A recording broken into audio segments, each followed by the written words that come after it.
Okay, I'm going to do some work on guard passing pressures and posture. Some stuff I've been working on for a little bit here. Not so much working on technique, but a little bit of posture and pressure. I'm going to demonstrate a little bit, and then I'm going to break it down and show you how it all works. So we're going to start, Damon's going to be on his back, and I'm going to work inside his guard a little bit in a position I call the pocket.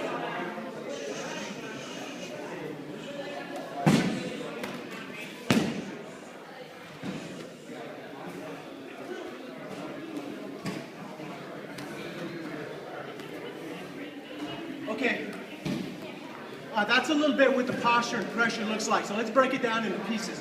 I'm going to have Damon start just seated upright, and I'm going to approach him with posture. So to build my posture, I'm going to assume gorilla stance. Gorilla stance looks like this. Like this, just like a gorilla walking around in the forest. Hips are rolled back, shoulders roll forward, chin is up. Elbows are at side. That's your posture when you're approaching and when you're working inside the guard from standing. When I approach, my level is going to change as I get closer and closer to Damon. So gorilla stance, like this. Watch what happens when I get close in. Same stance.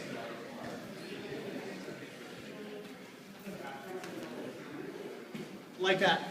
So what does that look like? If you've ever done squats, it looks like this. From the side. Notice the hips in the back. The reason that works in squats to lift super heavy weight is because your body's aligned in a way that you have great posture. That same posture applies to guard passing. So when I'm approaching, I want a super strong body structure. And that squatting posture, if you notice it, is what's going to give me really good posture in that guard. Here. That's posture. The closer I get, the lower I move my hips in that squatting posture to survive. Step number one. Let's take a look at untangling the legs a little bit. We'll start with Damon on his back in my butterfly position a little bit this way. First thing I'm going to do is assume my posture, my squatting posture, like that. So just imagine I'm squatting weight. That's going to help keep me safe. Then I'm going to detangle his legs. I'm going to use what I call the Elvis, like this, where I turn to the side. It nullifies this one, and then I'm going to windshield wiper. And then I'm going to assume my squat posture, like that.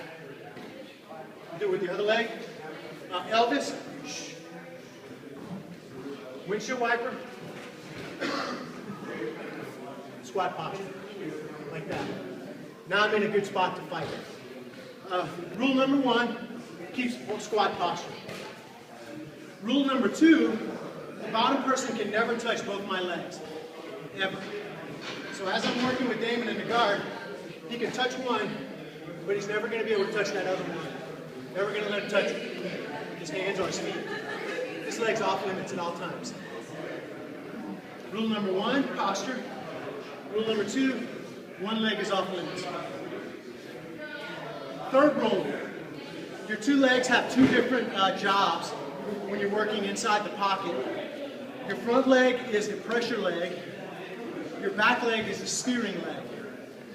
So the job of the front leg is to find the hip and apply pressure to it. The job of the back leg is to find the angle to find your passing opportunity. So pressure leg, steering angle leg, and it looks like this. So now if you watch the job my two legs are doing, my front leg's going to be pressuring, my back leg's going to be angling. All while I'm assuming that squat posture. So it's going to look like this.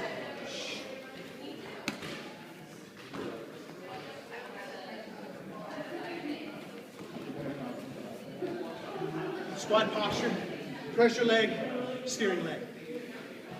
This knee should always angle towards the hip.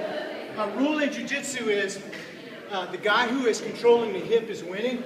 So if my front leg is constantly applying pressure to Damon's hip on the bottom, I'll be doing a much better job of controlling his hip. My back leg is steering, to allow me to find angles to look for a catch for a pass. That's a great basis for a passing game from standing in the pocket. So rule number 1, squat posture. Rule number 2, he can touch one leg, but never both. Rule number 3, front leg applies pressure to the hip, back leg steers. So we can look at that again in relation to another position. So we'll look at it with De La Riva guard. So Damon, he wraps De La Riva guard here. Yeah. So I'm going to apply all those same principles to the De La Riva guard to nullify. 1, I'm going to take this foot, bring it to the outside like that, and then apply pressure on his hip. 2, I'm going to detangle this leg and bring it back here. And as long as my toes are tucked and I'm applying pressure to his hip here, his De La Riva guard is ineffective. Pinning his hip, squatting posture, and now I can apply all my attention to this leg here, and there's nothing he can do from here in the De La Riva guard that's really going to hurt me. My posture's good, I'm applying pressure and controlling his hip. So it'll look like this. As he applies De La Riva guard, I find myself in it, get my posture, foot to the outside, apply pressure to the hip, squatting posture, you can't touch both legs.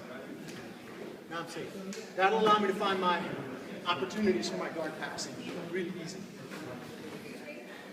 Squatting posture,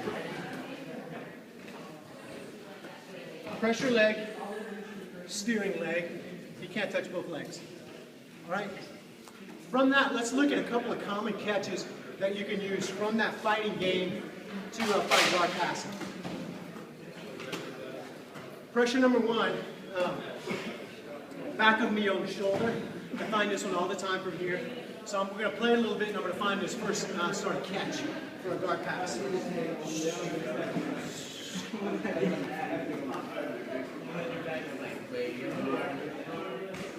Here.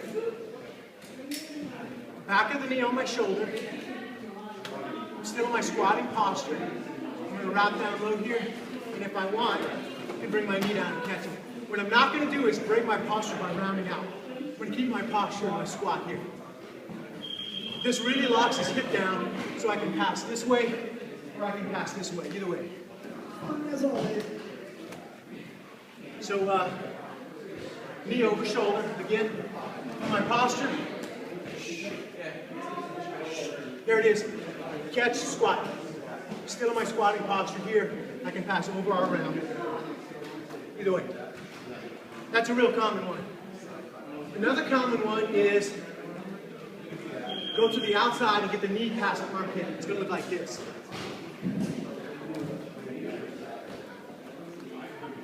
Here. Knee past the armpit like that. Once the knee's past the armpit, I drop my armpit so I can't pop back through. A little bit of cup on the hip here, and I got to pass. Still in my squatting posture. Like that. Again.